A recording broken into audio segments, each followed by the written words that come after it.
ang kanta ni Shera na Selos ay nawala dahil sa isang reklamo ng copyright infringement. Ibig sabihin, may nagreklamo na ang melodiya o tunog ng kanta ay katulad o kahawig ng ibang kanta na may-ari ng copyright. Sa kasong ito, ang may-ari ng melodiya na ginamit sa kanta ni Shera ay nagreklamo na ang melodiya ng Selos ay may pagkakahawig sa kanilang kanta. Bilang resulta, ang AHS Productions, ang ahensya na humahawak kay Shera, ay kinailangang burahin ang kanta sa lahat ng mga online streaming platforms upang hindi lumabag sa batas ng copyright. Ang pagkawala ng kanta ni Shera na Selos ay isang trahedya para sa kanya at para sa mga tagahanga niya.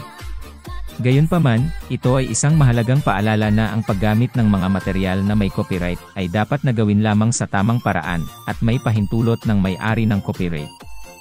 Bilang mga tagapakinig, mahalagang suportahan natin ang mga musikero at mga awit sa tamang paraan. Kailangan nating igalang ang kanilang mga gawa at respetuhin ang mga batas ng copyright upang mapanatili ang integridad ng industriya ng musika. Source: Brigada News, Pinoy Publiko, Balitanet, PIC, Abante TNT, What a Life, PH.